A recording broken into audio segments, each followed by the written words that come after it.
విశాఖ జిల్లా భీమిలి నియోజకవర్గం 5-7 వార్డులు K Nagarampalem, Swatantra Nagar, Priyadarshini colony, tailors colony, Madhurawada Bazar శుక్రవారం అవంతి ఎన్నికల ప్రచారంకి బ్రహ్మరథం పట్టిన అశేష ప్రజానికం అడుగడుగునా నీరాజనాలు. కాబోయే మా భీమిలి నియోజకవర్గం ఎమ్మెల్యే అవంతి అంటూ నినాదాలు చల్లిన, దీవెనలతో ఆశీర్వాదం అందించిన ఓటర్లు ఎంపీ అభ్యర్థి బొత్స ఝాన్సీ, ముఖ్య అతిథిగా భీమిలి నియోజకవర్గం శాసనసభ్యులు అయిన ముత్తంశెట్టి శ్రీనివాసరావు ఆధ్వర్యంలో 47వ రోజు ఎన్నికల ప్రచారం 5-7 వార్డుల్లో ఘనంగా నిర్వహించడం జరిగింది. ఈ సమావేశానికి విచ్చేసిన ముఖ్య అతిథులకి అవంతి గారి పిలుపుతో అడుగడుగునా పూల వర్షంతో, మంగళహారతులతో, తీన్మార్లతో, బాణాసంచా వెలుగులతో వైసీపీ నాయకులు, కార్యకర్తలు, అభిమానులు, ప్రజలు ఘనమైన సాదర స్వాగతం పలకడం జరిగింది. తాతలకి అందరికీ నమస్కారాలు. ఇంత 5 గంటల నుంచి ఇంతసేపు వరకు ఓపిక పట్టిన మీ అందరికీ కూడా నమస్కారాలు. అలాగే స్థానిక ఎమ్మెల్యే గారు, మాజీ మంత్రి గారు, మా నోదులు గారు నమస్కారాలు. వార్డు ప్రెసిడెంట్, 5వ వార్డు ప్రెసిడెంట్, 7వ వార్డు ప్రెసిడెంట్ గారికి కూడా పోతు సీన్ నమస్కారాలు. అమ్మా, మనం ఒక్కటి మాత్రం ఆలోచించాలా. ఇప్పుడు వచ్చి ఎవరో వచ్చి అచ్చేసేస్తాం ఇచ్చేసేస్తాం అని అంటారు.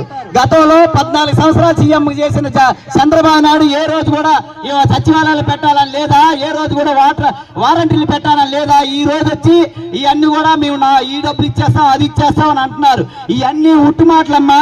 అలాగే జగన్మోహన్ రెడ్డి ఆ రోజు పాదయాత్ర చేసి ఎవరెవరు గడప గడపకి ఏ సమస్యలు తెలుసుకున్నారో, అలాగే మన అవంతి శ్రీనివాసరావు గారు భీమిలి నియోజకవర్గానికి 120 సచివాలయాలు తిరిగి గడప గడపకి ఇంటింటికి సమస్య తెలుసుకొని ఆ సమస్యలు తీర్చిన ఘనత ఒక అవంతికే. అది అవంతి గారికి ఉన్నారంటే మన అందరం మనిషి ఒక అవంతి గారు. అవంతి గారు అంటే గుర్తు పేరు. మనం గతంలో జగన్మోహన్ రెడ్డి ఇప్పుడు వరకు కూడా బటన్ మీద నొక్కి మనకి ఖాతాల్లో డబ్బులు వేశారు. ఇప్పుడు మనం ఏం చేయాలంటే 5వ నెల 13వ తారీఖున మనం తాను గుర్తుగా ఓటేసి మన బటన్ నొక్కి ఇక్కడ స్థానిక ఎమ్మెల్యే అవంతి శ్రీనివాసరావు గారిని ఇక్కడ జగన్మోహన్ రెడ్డిని గెలిపించుకోవాలని కోరుకుంటున్నాను.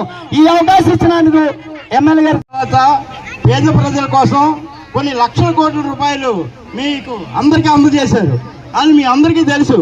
గతంలో చంద్రబాబు టైంలో అప్పుడు ఈ లక్షల రూపాయలు ఎందుకు పంచలేదు. ఇప్పుడు మనం ఎంత దీనిగా ప్రతి పథకం కూడా మీ పేద ప్రజలకి ఎన్నో అందుతున్నాయి. కొన్ని కోట్ల రూపాయలు మీకోసమే. మీరు అందరూ ఆలోచించి జగన్ గారికి ఓటేసి జగన్ గారికి గెలిపించండి. అలాగే అవంతి శ్రీనివాస్ గారు మనకి ఎన్నో పనులు చేశారు. ఈ ఊర్లో మొత్తం ఈ వాటర్ ట్యాంకులు కానీ, హాస్పిటల్ కానీ, తార్ రోడ్లు కానీ, కాలువలు కానీ, పార్కులు 40 సంవత్సరాల నుంచి పార్కులు అలా ఉండిపోతే పార్కులు ఈ రోజు ఏ రూపంలో ఉన్నాయో మీరు చూడండి వెళ్ళి. అవంతి శ్రీనివాస్ గారు అంటే మాకు ఫ్యాన్ గుర్తుకు ఓటేసి అవంతి గారిని అసెంబ్లీకి పంపిస్తే మన జీవితాలు మారిపోతాయి. మీకు ఇక్కడ పక్కలు తయారైపోతాయి. ఎన్నో సంవత్సరాల బట్టి మీరు కళ్ళకంటున్నారు. మీకు అందరికీ కూడా అయిపోతాయి. మనకి ఎన్నో మనకి కూడా కొన్ని లక్షల హౌసులు ఇచ్చారు. ఈ లక్షల హౌసులు కూడా ఆ స్కీమ్ తయారైపోయి 2025కి అవంతి గారి చేత ఓపెనింగ్ చేసి మనం అందరం కొత్త ఇంట్లోకి వెళ్తాం. ప్రతి ఒక్కరికి లక్షాధికారం చేశారు జగన్ గారు.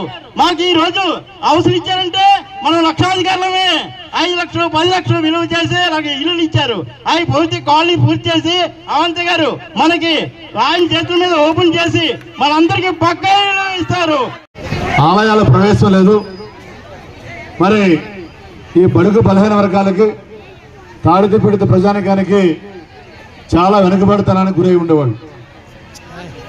అలాంటి సమయంలో అప్పనా వాళ్ళు మాడదని చెప్పు అమ్మా 5 నిమిషాలు నిశ్శబ్దం ఉండండి. మీరు చంద్రబాబు నాయుడు ప్రభుత్వం చూశారు, జగన్ గారి ప్రభుత్వం చూశారు. మన రెండింటికి తేడా ఏంటి ఒకసారి చూస్తే, ఇక్కడ మా అక్క చెల్లెలు చాలా మంది ఉన్నారు. అమ్మా, చంద్రబాబు నాయుడు 5 సంవత్సరాల కాలంలో కానీ జగన్ గారు ముఖ్యమంత్రి అయిన తర్వాత, మరి నేను ఎమ్మెల్యే అయిన తర్వాత మీ అందరికీ కూడా ఇక్కడ సచివాలయం పెట్టడం జరిగింది, వాలంటీర్స్ పెట్టడం జరిగింది. ఈ సచివాలయం అందించాం. మరి డీపీటీ కానీ నాన్ డీపీటీ ద్వారా కానీ 12 కోట్ల రూపాయలు సంక్షేమ అభివృద్ధి కార్యక్రమాలు ఖర్చు పెట్టడం జరిగింది. జనరల్గా అమ్మా మీ స్వతంత్రం అంటే చాలామంది భయపడేవాళ్ళు. అప్పుడు కూడా ఎమ్మెల్యే 2009లో ఇవన్నీ ఊరి గుడిసెలు ఉన్నాయి, పట్టాలు లేవు, మరి కరెంట్ లేదు, మంచినీళ్ళు లేవు.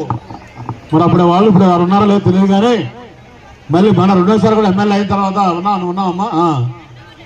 మరి మనం మీ అందరూ అడిగారు పట్టాల సంగతి తర్వాత సార్, పట్టాలు కోర్టులో ఉంది కాబట్టి 25 ఏళ్ళ నుంచి కోర్టులో ఉంది, ఇష్యూ తెలుసు కదా పట్టాలది.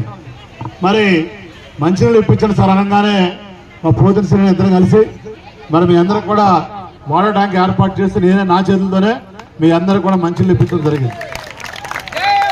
అలాగే ఆ పట్టాల సమస్య కూడా మరి కోర్టులో ఉంది కాబట్టి త్వరలోనే దానికి కూడా పరిష్కార మార్గం కనుగొని మీ అందరూ కూడా పట్టాలు ఇచ్చి ఏర్పాటు చేయడం జరుగుతుంది. ముఖ్యంగా జగన్మోహన్ గారు ముఖ్యమంత్రి అయిన తర్వాత, నేను ఎమ్మెల్యే అయిన తర్వాత ఈ 5 సంవత్సరాల కాలంలో మీ సచివాలయం ద్వారా మీ కులం చూడకుండా, మతం చూడకుండా, పార్టీ చూడకుండా అర్హత ఉన్నటువంటి ప్రతి పేదవాడికి కూడా సంక్షేమ కార్యక్రమాలు, అభివృద్ధి కార్యక్రమాలు 12 కోట్ల రూపాయలు ఇవ్వడం జరిగింది. అదే చంద్రబాబు నాయుడు గారు 1 రూపాయి ఇవ్వలేదు. చంద్రబాబు నాయుడు గారు ఉన్నప్పుడు రికమెండేషన్లో జనభూమి కమిటీ రికమెండేషన్లు ఉంటాయి, లంచాలు ఉంటాయి. కానీ జగన్ గారు వచ్చిన తర్వాత ఏ రికమెండేషన్ లేవు, లంచాలు లేవు. ఏమా లంచాలు ఉన్నాయా? లంచాలు ఉన్నాయా? ఉంటే ఎవరైనా చెప్పండి, లేవుతే ఏమని చెప్పండి. ఏమా